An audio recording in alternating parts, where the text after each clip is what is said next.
Joe Biden has pardoned his son Hunter after years of protesting that he would absolutely not do it. But there's an even bigger story here beneath the surface. Trump was impeached over looking into the Biden family's ties in Ukraine, which has sort of been vindicated now that the pardon admits there was some wrongdoing by the Biden family. Hunter alone made $83,000 a month serving on the board of Burisma with no qualifications, which was seen as a way to influence his father, who was vice president at the time. Biden's pardon of Hunter is a blanket pardon for all crimes since 2014, which includes not only his felony firearms charge, but also all of his time in Ukraine. In many ways, this is a pardon of Biden himself, ensuring that future investigations cannot use Hunter to tie crimes back to his father. So, Tyler, the Hunter charges were meant to show impartiality in the Justice Department because Trump was under investigation. But what does this Hunter Biden pardon show? Well, I think everything from, Trump being impeached for looking into these very crimes, and they're like, you can't do that. You can't look into Ukraine. Too much like dirty stuff goes on there. But ultimately, in terms of impartiality, it shows that the Biden administration, all of this morality that they claim to have is simply a show. They don't actually hold any core values. When they've gone on MSNBC and said like, oh my gosh, can you believe that Trump would consider pardoning X, Y, or Z? They don't care. They're doing the same exact thing now. And this is all just posturing, essentially. I agree, and I think this goes to show the fact that the Democrats are very comfortable with using the power at their disposal, even if it seems immoral to the outsiders. And I'm not saying we should go as far as Biden has gone here, but I think it demonstrates that Republicans need to stop giving Democrats the benefit of the doubt, and that we ourselves should probably become a little bit more comfortable with using the power that we have at our disposal, because it's clear our opponents are not going to play by our rules.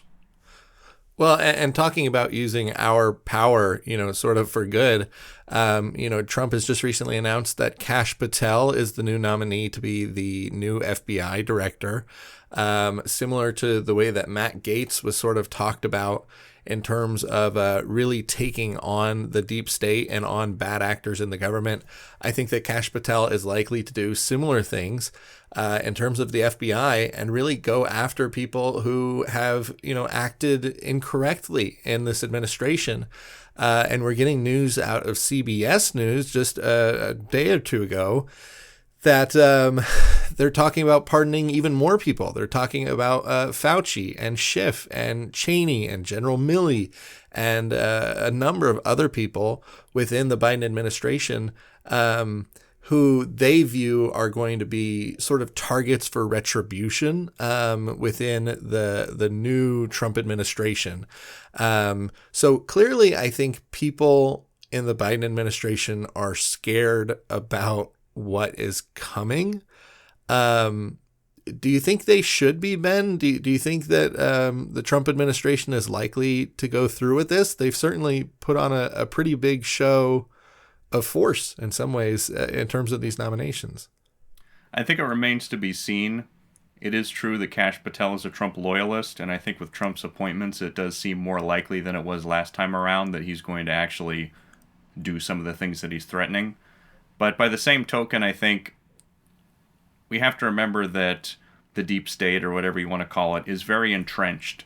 And so I think the fact that there's like a very solidly installed opposition to Trump's policies in these departments that he's nominally in charge of, combined with the fact that, Trump likes to talk a big game, but when it really comes down to it, I think he's a lot more reasonable and does not follow through with everything that he threatens. So I think those two factors combined, we'll just have to wait and see what happens.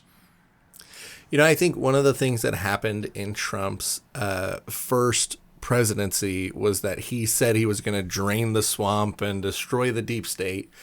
And he kind of got caught up in it in a lot of ways, particularly with his administration. He was, cycling through people constantly. He had very bad retention rates for these employees. I think that in a lot of ways, this is a move to make good on the promises from 2016. And I think that people who voted for him saw that he tried to do it the first time and would like to see him do it this time. You can call this retribution, you can call this immoral, but ultimately there was absolutely no precedent for going after a former president in the way that they did Donald Trump, in the way that they did his family, in the way that he did his business dealings. There was just absolutely no precedent to do that. It was clear that this was lawfare. It was clear that this was an attempt to get him to not be able to run for president again because they knew he was going to be able to win, which he did in a landslide. And this is just not America. This is not the country that we, have written up on terms of the rules on the wall and the rules of the Constitution. This is not us, is to say, oh my gosh, I think the guy who's running against me is going to beat me. Let's throw him in jail. But now here we're turning around and going like, okay, so the people who tried to do that, because we can recognize that that was wrong. Do you agree? Like that wasn't right for them to do. I agree. And I think it kind of disproves the idea that ideally the American political system with its two parties are supposed to be, in a way, kind of a dialogue. It's kind of an abstract dialogue about two directions for the country. And the idea being that between the two extremes, we'll kind of negotiate and navigate our way to the best solution in the middle. I think with just all the opposition and attacks Trump has faced, I think it really goes against that idea. Along with that, I think Trump got a really rude awakening when he took office last time around. I think he realized that the situation was a lot worse than he thought, and he didn't have as much power as he expected to have.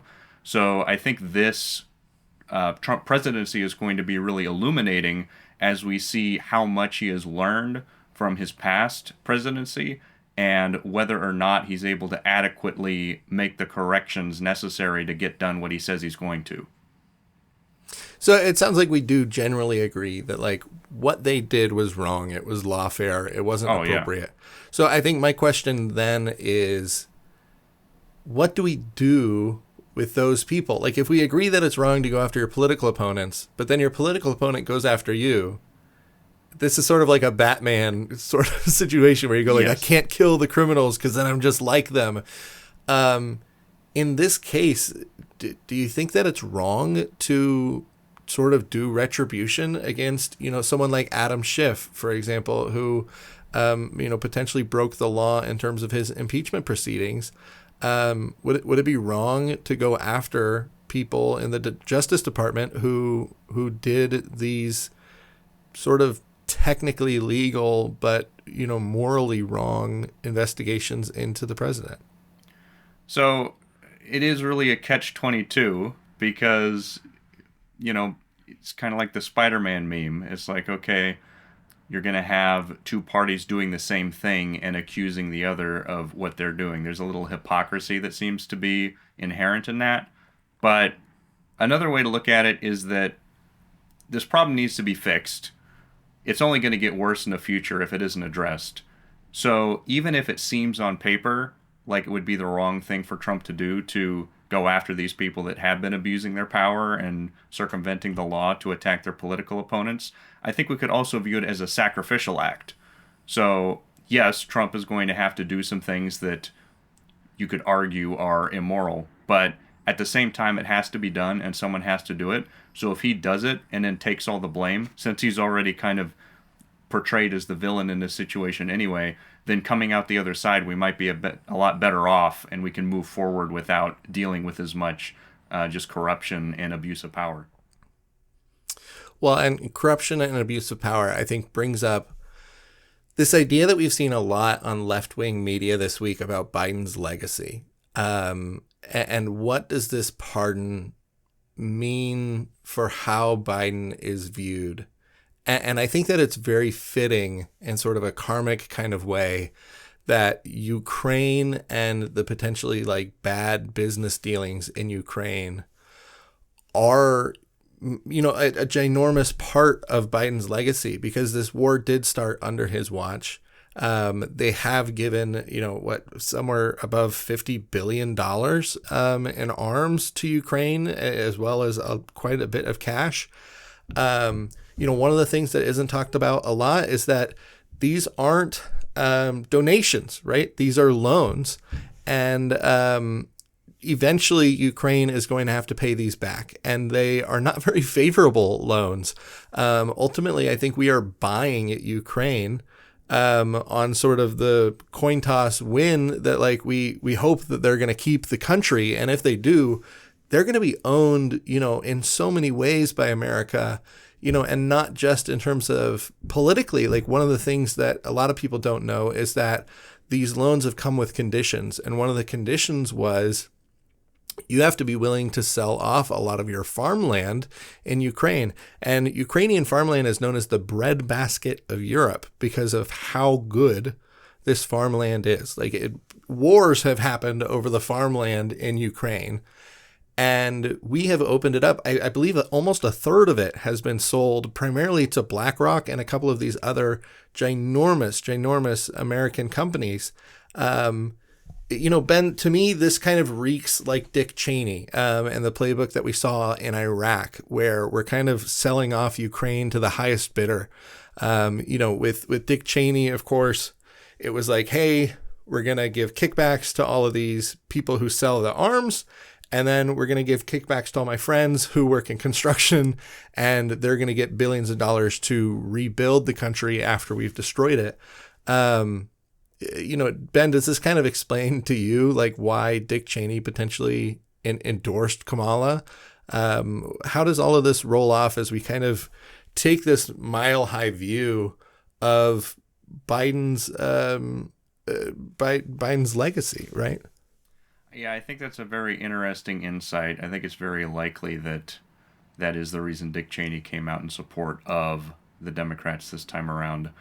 I think the irony of all this is that America is ostensibly very opposed to empire. Typically, in the past century, we've been very opposed to the ideas of the old order and the old imperial way of doing things.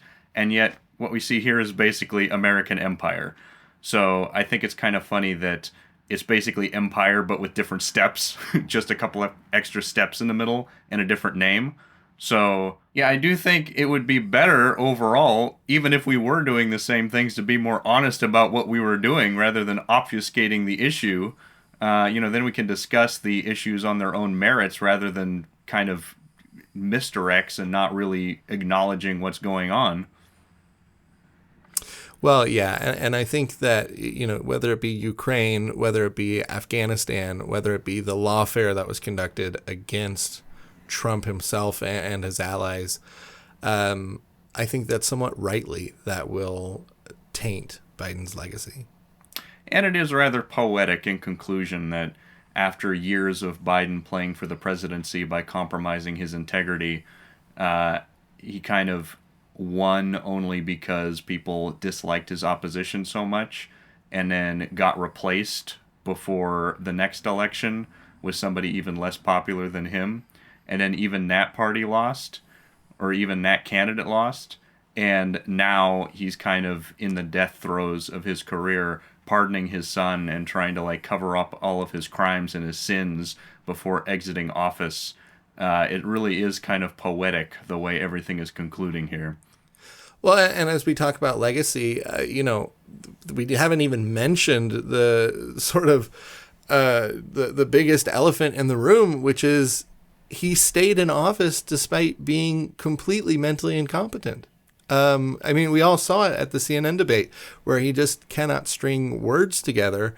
And I think that all of this combines together to show that Biden's legacy is really one of selfishness.